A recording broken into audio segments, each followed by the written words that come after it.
Hey guys, कैसे हैं आप सब। आज मैं एक और मूवी को एक्सप्लेन करने वाला हूँ जिसका नाम है स्पुतनिक। ये 2020 में आई एक रशियन मूवी है। इसको IMDb पे 6 आउट ऑफ 10 स्कोर है और इस मूवी के डायरेक्टर हैं इगोर अब्रामेंको। क्योंकि एक रशियन मूवी है तो इसमें जो नेम्स होंगे वो हमारे यूजुअल नेम, चाहे वो हिंदी या इंग्लिश में होते हैं, उनसे अलग होंगे। इसमें 2 लीड रोल हैं। पहले किरदार का नाम है टैटियाना, जिसे मैं तान्या बोलूंगा, और दूसरे किरदार का नाम है कॉन्स्टेंटिन वेशनकोव, जिसे मैं सिर्फ वेशनकोव बोलूंगा। तो क्योंकि ये मूवी उस समय को दर्शाती है जब अमेरिका और USSR, जो कि अब रशिया बन चुका है, के बीच में कोल्ड वॉर चल रहा था। तो मैं आप लोगों को जल्दी से कंसाइजली इस टॉपिक को बता देता हूँ कि ये क्या था। तो जैसे कि हम जानते हैं 1945 में जब जर्मनी ने सरेंडर किया, उसके साथ ही अमेरिका और USSR, जिसे सोवियत संघ भी कहते हैं, जो कि 15 कंट्रीज का ग्रुप था, के बीच कोल्ड वॉर स्टार्ट हो गई थी और ये 1991 तक चली। इसी के साथ इन दोनों के बीच स्पेस एक्सप्लोरेशन को लेके भी रेस छिड़ चुकी थी और जिसकी शुरुआत करी USSR ने स्पुतनिक 1, जो कि एक सैटेलाइट था, को लॉन्च करके अर्थ के ऑर्बिट में।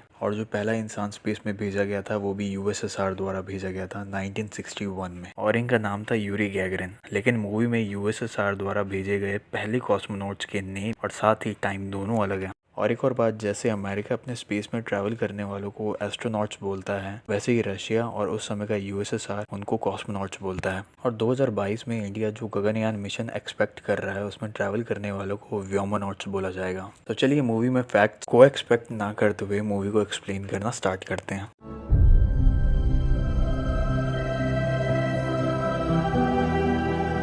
तो मूवी स्टार्ट होती है और ये समय है 1983 का। एक स्पेसशिप है जिसके अंदर 2 कॉस्मोनॉट्स हैं जो अर्थ को ऑर्बिट कर रहे हैं। पहला है वेशनकोव और को पायलट है किरिल। दोनों ये डिस्कस कर रहे होते हैं कि लैंडिंग के बाद हम दोनों क्या करेंगे। किरिल कहता है मैं तो सबसे पहले बहुत देर तक नहाऊंगा। साथ ही हमें पता चलता है ये दोनों कई महीनों से स्पेस में हैं और अब ये लैंडिंग के करीब हैं। यहाँ हम ये भी नोटिस करते हैं वेशनकोव लैंडिंग की बात सोच के थोड़ा सीरियस हो चुका है। वो क्या बात है हमें आगे पता चलेगी। अब दोनों लैंडिंग स्टार्ट करते हैं और स्पेस क्राफ्ट से लैंडर को अलग कर लेते हैं। वेशनकोव अपना फेवरेट सॉन्ग गा रहा होता है, पर तभी लैंडर इम्बैलेंस हो जाता है और तेजी से गोल गोल घूमने लगता है। थोड़ी कोशिश के बाद लैंडर स्टेबल होता है, पर तभी किरिल को लैंडर के विंडो से बाहर कुछ दिखता है। अब वेशनकोव भी उस साइड देखता है तो कोई चीज उसे विंडो से डोर की तरफ आते हुए दिखती है। इस सीन में साफ साफ नहीं दिखाया गया है कि वो क्या है। और अब अगले सीन में हम देखते हैं कजाकिस्तान, जो कि USSR का ही एक मेंबर है, वहाँ एक सिविलियन अपने घोड़े से गुजर रहा है और उसके सामने आसमान से वही लैंडर लैंड करता हुआ दिखता है। तो वो स्ट्रेंजर अपने घोड़े से उतरकर टॉर्च ऑन करता है और उनकी तरफ जाता है। उसे दिखता है लैंडर के पास किरिल अधमरी हालत में बैठा है। उसके हेलमेट के साथ उसका सर भी आधा कटा हुआ है। दूसरी ओर वेशनकोव लैंडर से बाहर आने की कोशिश करता है और वो भी पूरी तरह जख्मी है। उसके मुंह से खून निकल रहा है और साथ ही वो थोड़ा अलग भी दिख रहा है। तो अब सीन चेंज होता है और हम देखते हैं मॉस्को में एक रिसर्च इंस्टीट्यूट है जहाँ एक यंग डॉक्टर, जिसका नाम तान्या है, इसके इलाज करने के तरीकों की वजह से इसका करियर बहुत कंट्रोवर्शियल है और इसके तरीके कारगर होने के साथ साथ काफ़ी जोखिम भरे भी होते हैं। तो हम देखते हैं तान्या के इलाज करने के तरीकों की वजह से उस पर कार्रवाई चल रही होती है और जब तान्या पर ये कार्रवाई चल रही होती है तो कर्नल सैम्ब्राडोव उसे देख रहे होते हैं। कार्रवाई खत्म होने पर कर्नल उससे मिलता है और उसे उसकी काबिलियत की वजह से अपने साथ काम करने के लिए पूछता है। यहाँ हमें ये भी पता चलता है कि कर्नल कजाकिस्तान से आया। तान्या अपने करियर पे खतरा देखते हुए सैम्ब्राडोव के साथ चलने के लिए हामी भर देती है। रास्ते में तान्या को बताया जाता है कि उसे USSR के कॉस्मोनॉट पर रिसर्च करनी होगी जो अपनी याददाश्त खो चुका है। अब हम देखते हैं कि जगह जहाँ रिसर्च हो रही है काफ़ी सिक्योर्ड है और आर्मी के अंडर है। तान्या को रेस्ट के लिए रूम दे दिया जाता है, फिर उसे मेन रिसर्च प्लेस पे बुलाया जाता है। हम यहाँ देखते हैं एक रूम है जो ग्लास से कवर्ड है और एक साइंटिस्ट जिसका नाम रीगल है, वो वेशनकोव को हिप्नोटाइज करके इन्फॉर्मेशन लेने की कोशिश कर रहा है। पर ये एक्सपेरिमेंट फेल हो जाता है और वेशनकोव सही इन्फॉर्मेशन नहीं दे पाता और साइंटिस्ट गुस्से में बाहर आ जाता है रूम से। अब तान्या रूम में जाती है और सबसे पहले चाय के लिए पूछती है। वेशनकोव चाय के लिए हाँ बोलता है और पीने लगता है। तान्या उसके रूम में पड़े एक खिलौने को देखती है जो वेशनकोव अपने साथ रखता है, तो वो पूछती है अब मुझे सब बताओ कि वहाँ ऊपर क्या हुआ। वेशनकोव कहता है फिर से। ये कह के वो सब फिर बताने लगता है कि मैंने उड़ान की तैयारी करी, उड़ान भरी, सफर बिताया, लैंडिंग की तैयारी करी, पर उसके बाद क्या हुआ मुझे याद नहीं। वेशनकोव पूछता है मैंने यहाँ तुम्हें पहली बार देखा है। तान्या कहती है हाँ मैं यहाँ नहीं हूँ। वेशनकोव कहता है मुझे यहाँ से निकलना है, पर तुम्हें देख के लगता है कि तुम्हारे पास फैसले लेने की ताकत नहीं है, पर फिर भी क्या तुम मेरी मदद कर सकती हो। तान्या कहती है हाँ मैं तुम्हारी मदद कर सकती हूँ। तो वेशनकोव कहता है मॉस्को में मेरी माँ रहती है, उनको इस नंबर पर कॉल करके कहना कि मैं ठीक हूँ, और एक नंबर लिखता है। और अब तान्या रूम से बाहर आ जाती है। वो कर्नल को बताती है कि एंजाइटल डिप्रेसिव स्टेट है, उसकी उंगलियों की सेंसिटिविटी कम हो गई है, अपने साथी की मौत या किसी तरह की हिंसा इसकी वजह हो सकती है, लेकिन उसके हालात की वजह से आपका उसे ऐसे कैद में रखना मुझे समझ नहीं आया क्योंकि उसका बर्ताव बिल्कुल साधारण है। आगे तानिया कहती है, आपने बोला था काम खत्म होते ही आप मुझे वापस भेज दोगे। तो इस पर सैमराडोफ कहता है, हाँ बिल्कुल, कल सुबह ही एक हेलीकॉप्टर से तुम्हें वापस भेज दिया जाएगा। तो आगे हम देखते हैं तानिया अपने रूम में है और वो सोने की कोशिश करती है पर उसे नींद नहीं आती। तो कुछ देर बाद ही उसके डोर पे नॉक होता है और डोर ओपन करती है तो वहाँ सैमराडोफ खड़ा होता है। वो उसे देख के बोलता है कि सही है कि तुम अभी तक सोई नहीं हो। अब दोनों तेजी से ऑब्जर्वेशन रूम की तरफ पहुंचते हैं। रूम में अंधेरा होता है और रूम को एक स्पेशल ग्लास की मदद से बंद किया होता है। अब सब उस रूम में लगे नाइट विजन कैमरे की मदद से देख पाते हैं कि वैष्णव लेटा हुआ है। उसे अचानक से कुछ होने लगता है, तभी वो बेड से नीचे गिर जाता है जैसे किसी ने उसे धक्का दे दिया हो। अब उसके मुंह से कुछ निकलने लगता है एंड नाउ क्लियर होता है कि ये कोई जीव है जो कि उसके अंदर था और अब वो बाहर आ चुका है। तानिया ये देख के हैरान हो जाती है। सैमराडोफ उसे कहता है, तुम्हें नहीं लगता तुम्हें इससे रूबरू होना चाहिए? फिर हम देखते हैं तानिया उस रूम में जाती है। वो ग्लास के दूसरी साइड होती है और वो एलियन ग्लास के अंदर होता है। वो ऐसी चीज को देख के शॉक में होती है और कुछ देर एक दूसरे को देखने के बाद वो जीव तानिया पर हमला करने की कोशिश करता है पर ग्लास से टकरा कर वहीं गिर जाता है और तानिया डर के ऑब्जर्वेशन रूम से बाहर आ जाती है। सैमराडोफ उसके पीछे जाता है। तानिया पूछती है, ये क्या है? कर्नल कहता है, मुझे नहीं पता, पर ये जो भी है ये पृथ्वी से नहीं है। तानिया पूछती है, वैष्णव को क्या हुआ? सैमराडोफ कहता है, उसे कुछ नहीं हुआ, ये जीव उसके शरीर में रहता है और उसे बस कपड़ों की तरह इस्तेमाल करता है। सैमराडोफ कहता है, तुम्हें पैरासाइट और कैरियर को अलग करने की कोशिश करनी होगी। यहाँ पे पैरासाइट मतलब वो एलियन, कैरियर मतलब वैष्णव। तानिया पूछती है, तुमने मुझे ये सब पहले क्यों नहीं बताया? ना तो मैं तुम्हारे ऑफिस में हूँ और ना ही इससे पहले हमने कभी साथ में काम किया, तो फिर मैं ही क्यों? तो सैमराडोफ कहता है कि मैंने तुम्हारी काबिलियत देखी है, तुमने उन लोगों को बचाया जिन्हें बचाना मुश्किल था, अब तुम्हें हमारे हीरो को बचाना होगा। हीरो इसलिए बोला गया बिकॉज यूएसएसआर के लिए उस समय स्पेस में जाना बहुत बड़ी बात थी, तो लोगों के बीच में एक गर्व की फीलिंग होती है, इसलिए वैष्णव को हीरो वर्ड यूज करके सम्मान दिया जा रहा है। इस पे तानिया कहती है, मुझे वैष्णव की लैंडिंग होने से लेके अभी तक के सारे बयान और वीडियो रिकॉर्डिंग चाहिए, मैं सबको एग्जामिन करूंगी। अब अगले सीन में हम देखते हैं तानिया को पहले से ज़्यादा इन्फॉर्मेशन मिलने लगी है। रीगल जो कि एक साइंटिफिक डायरेक्टर है बताता है, हमें अभी तक वैष्णव और उस जीव को अलग करने का सही तरीका नहीं मिला है, हमने दोनों को अलग किया था। उस एलियन के अलग होते ही वैष्णव के विक्टर इंडिकेटर्स तेजी से गिरने लगते हैं। उस जीव ने वैष्णव के साथ में एक अलग रिश्ता बना लिया है। उस जीव के लिए वैष्णव इस दुनिया में रहने लायक एक स्पेस सूट, साथ ही ये जीव वैष्णव को कुछ उपहार भी देता है। लैंडिंग में घायल होने पर भी वैष्णव केवल 2 दिन में ठीक हो गया था। रीगल आगे बताता है, सोई हुई स्थिति में ये परजीवी 30 सेंटीमीटर से लंबा नहीं होता, तो एक किस्म का रसायन छोड़ता है जिससे वैष्णव की समझ और दर्द गायब हो जाता है। वो वैष्णव से 40 से 50 घंटों बाद बाहर आता है। वो एग्जैक्टली रात के 2:40 से 3:20 के बीच में बाहर आता है, इसमें कोई बदलाव नहीं है। अगले सीन में हम देखते हैं तानिया एक अनाथालय में कॉल लगाती है और एक 7 साल के बच्चे जिसका सरनेम वैष्णव के बारे में पूछती है। साथ ही हमें एक बच्चा दिखाते हैं जो व्हील चेयर पे होता है। अगले सीन में हम देखते हैं तानिया ऑब्जर्वेशन रूम में जाती है और वैष्णव से इंफॉर्मेशन लेने की कोशिश कर रही होती है। इस बार वो कुछ अलग करने की कोशिश करती है, जैसे कि वो कुछ ऐसी बातें बोलती है जिससे वैष्णव को गुस्सा आए। वो कहती है, तुमने अपने बेटे की माँ से शादी नहीं करी और उसके मरने के बाद उसे अकेला छोड़ दिया और अब वो एक अनाथालय में है। इस पे वैष्णव कहता है, तो क्या हुआ, मैं भी बिना बाप के बड़ा हुआ हूँ और आज यूएसएसआर का हीरो हूँ। इस पे तानिया हंसती है और उसके प्रोफेशन का मजाक उड़ाती है। इस पे वैष्णव कहता है, अब तुम जा सकती हो, मैं और आगे तुमसे बात नहीं करूंगा। तानिया रूम से बाहर आ जाती है। बाहर आते ही रीगल उससे पूछता है, तुम ये सब क्या बात कर रही थी, तुम्हें ये सब बात करने का हक किसने दिया? तानिया कहती है, उसके हार्मोनल लेवल को चेक करो जल्दी, कल उसकी बातें कुछ अटकी थी, शायद ये हार्मोनल बदलाव के कारण है और इससे जो शरीर में हो वो खून में घुल जाता है और इससे पता चल जाएगा कि वो जीव अपना खाना कहाँ से लेता है। और वो सैमराडोफ को कहती है, हमें वैष्णव को दिन में ऑब्जर्वेशन रूम से बाहर निकाल के रखना चाहिए ताकि वो इस मेडिकल दुनिया से अलग महसूस करे। और ये कहते ही तानिया चली जाती है और इसके साथ ही हम रीगल को हंसते हुए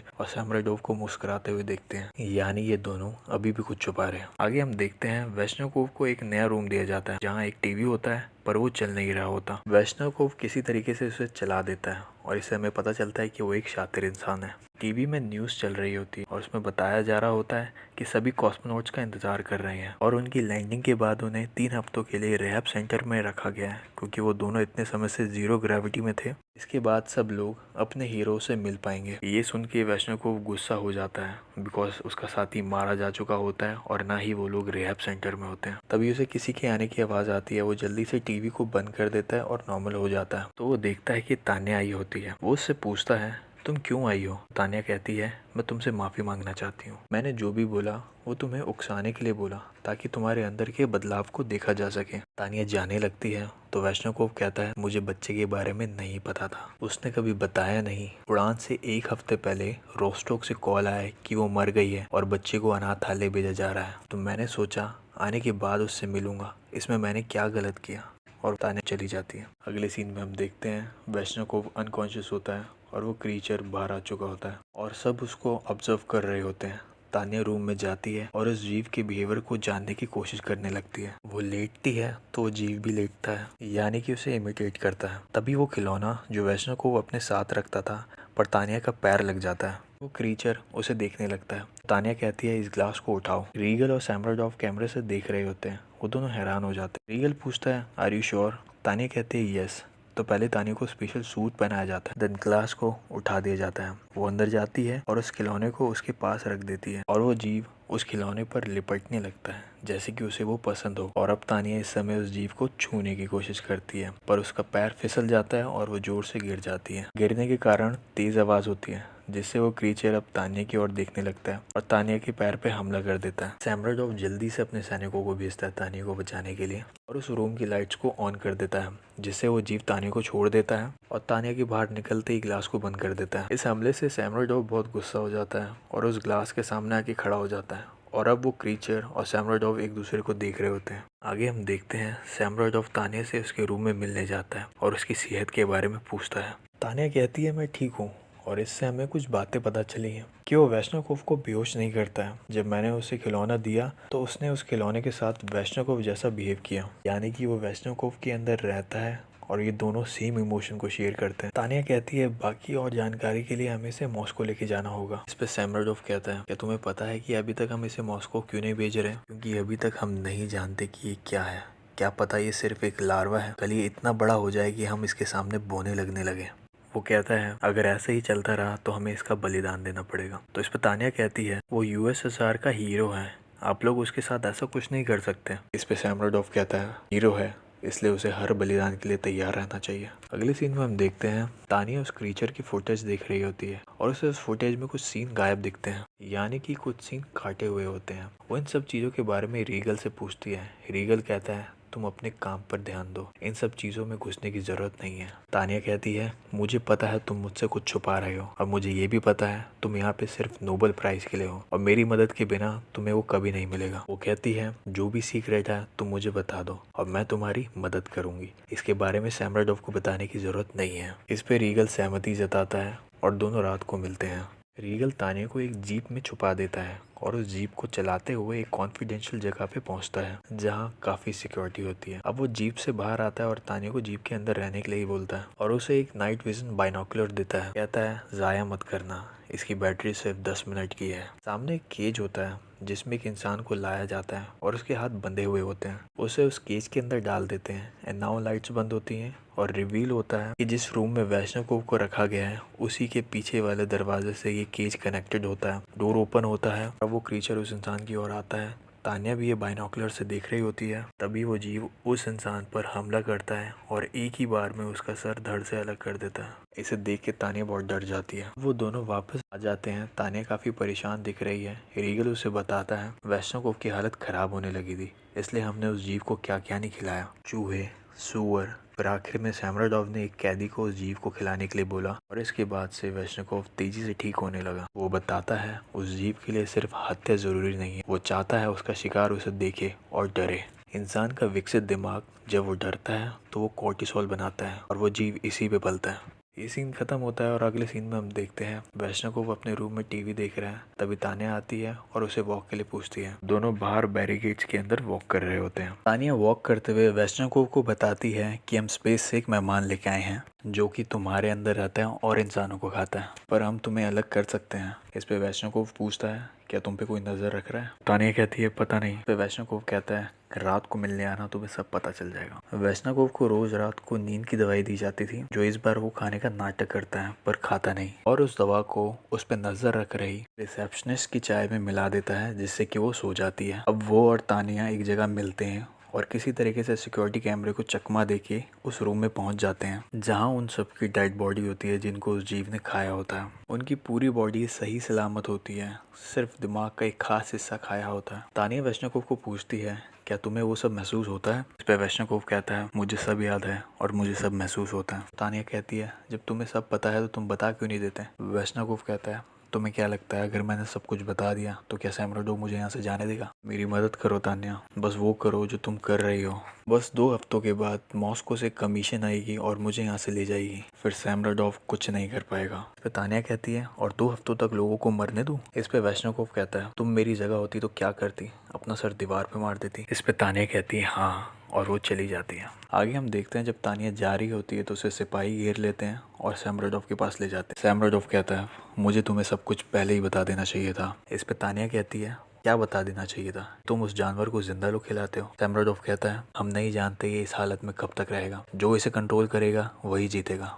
तानिया कहती है, तुम्हें एक हथियार की चिंता है? इस पे सैमराडोव कहता है, हाँ, हथियार शांति को बनाए रखता है। वो आगे कहता है, चलो मैं उस जीव को खाना खिलाना दिखाता हूँ। जीप में बैठ के सब कुछ साफ नहीं दिखता। तो यहाँ हमें पता चलता है कि सैमराडोव को सब कुछ पहले से पता है। अब दोनों केज के पास जाते हैं और रीगल भी वहीं होता है। सिपाही 2 लोगों को केज के अंदर डालते हैं और वो जीव केज के अंदर आने लगता है। तानिया सैमराडोव को कहती है, प्लीज ये सब मत करो, मैं कोई और रास्ता ढूंढ लूंगी। इस पे सैमराडोव कहता है, नहीं। अब तानिया जल्दी से केज की डोर पर जाती है और उसे खोलने को बोलती है। सैमराडोव की परमिशन पर वो अंदर चली जाती है और अब वो उन लोगों को बचाने के लिए उस जीव के सामने खड़ी हो जाती है और कहती है, मैं तुमसे नहीं डरती। यहाँ हमें रीगल की बात याद आती है, जब उसने बताया था कि ये जीव इंसान के दिमाग में पैदा हुए डर की वजह से जीता है। तो अब तानिया उसके सामने खड़ी है और वो उसे डराने की पूरी कोशिश करता है। इस पे तानिया वो गाना गाती है जो वैष्णकोव को पसंद होता है और वो जोर से ये गाना गाती है। दूसरी ओर हम देखते हैं अचानक से वैष्णकोव कॉन्शियस में आने लगता है और यहाँ वो जीव शांत होने लगता है। तो इससे ये पता चलता है कि ये जीव और वैष्णकोव के बीच में एक बॉन्ड बन चुका है। पर तभी एक कैदी अपने पैरों की रस्सी खोल के भागने की कोशिश करता है और जिस कारण उस जीव का ध्यान उसकी ओर जाता है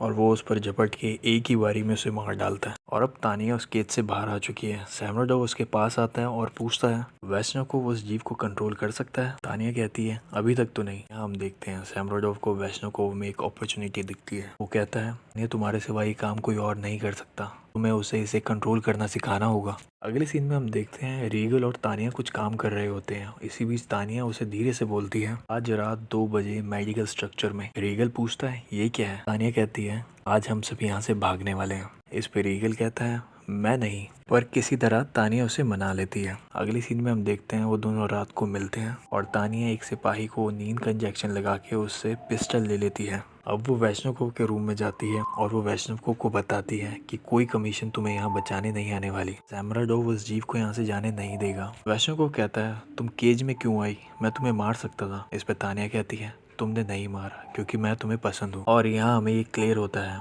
कि वैष्णकोव वो सब देख सकता है जो वो जीव देखता है और कुछ हद तक कंट्रोल भी कर सकता है। ये वैष्णकोव को एक इंजेक्शन अपने पास रखने को कहती है। वो बताती है, इसे लगाने पर ये तुम्हारे माइंड के कॉर्टेक्स पे असर करेगा, जिससे उस जीव को तुम्हारे शरीर से बाहर आना पड़ेगा और तुम्हारे बिना वो 1 घंटा भी जीवित नहीं रह पाएगा। अब आगे हम देखते हैं रीगल गाड़ी की चाबी देता है और उन्हें जाने को बोलता है और खुद को एक रूम में बंद कर लेता है और वहाँ से ऑपरेशनल ऑफिसर को कॉल लगाने की कोशिश करता है। तो दूसरी ओर हम देखते हैं दोनों तानिया और वैष्णव को सिक्योरिटी कैमरे पर बाहर जाते हुए दिखते हैं, जिससे सैमराडोव भी देख रहा होता है। वो सिपाहियों को ऑर्डर देता है दोनों को पकड़ने का और कहता है वैष्णव को सही सलामत पकड़ना और उस लड़की को वहीं मार देना। अब हम देखते हैं दोनों जैसे ही जीप के पास पहुंचते हैं, बहुत सारे सिपाही उन्हें एम करके खड़े होते हैं। वैष्णव को ज़मीन पर लेटने को बोलते हैं और कहते हैं तुम्हें हम कुछ नहीं करेंगे, तुम साइड हट जाओ। वो दोनों किसी तरह कवर लेके बच जाते हैं। दूसरी ओर रीगल ऑफिसर से बात कर ही रहा होता है कि सैमराडोव आ जाता है। उसकी पूरी बात बताने से पहले ही उसे शूट कर देता है। तो दूसरी ओर हम देखते हैं वैष्णव को अपने पर वही इंजेक्शन लगा देता है जो उसे तानिया ने दिया था,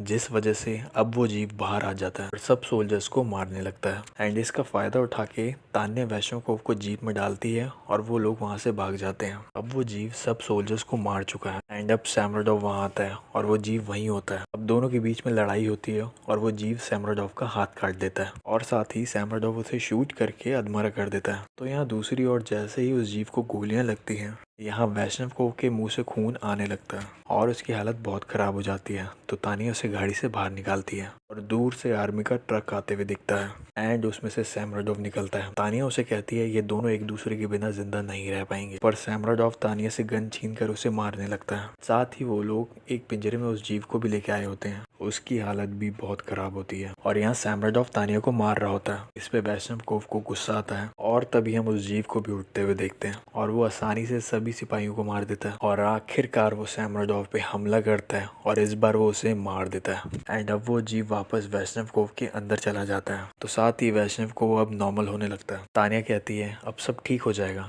हम कैसे भी करके सब ठीक कर लेंगे। तभी दूर से और गाड़ियों को आते हुए दिखाया जाता है और अब वैष्णव कहता है मैं पहले ही अंत तक आ चुका हूँ। ये कह के वो अपने आप को गोली मार लेता है और वो भी खत्म हो जाता है। तो अब एंड में हम देखते हैं तानिया वैष्णव के बच्चे को अनाथालय से अडॉप्ट कर लेती है और मूवी यहीं खत्म हो जाती है। तो अब अगर मैं इस मूवी की स्टोरी की बात करूँ तो मुझे थोड़ी अलग लगी, बिकॉज मोस्टली हॉलीवुड की मूवीज में एलियंस अर्थ पर आके अटैक करते हैं और काफ़ी हद तक सेम स्टोरी होती है और इसमें कुछ अलग दिखाने की कोशिश करी गई है। एटलीस्ट इसमें सभी किरदारों ने अपने पार्ट को बखूबी निभाया है। बाकी तो ये देखने वाले के इंटरेस्ट पे डिपेंड करता है एंड बाकी वी नेवर नो, क्या पता ऐसा कुछ ऑलरेडी हो चुका हो। This is the end of this video. अगर आपको मेरा एक्सप्लेनेशन या स्टोरी टेलिंग पसंद आया हो तो डू सब्सक्राइब दिस चैनल और मैं आपसे जल्द मिलूंगा एक और मूवी का एक्सप्लेनेशन लेके। जब तक हैव अ नाइस डे।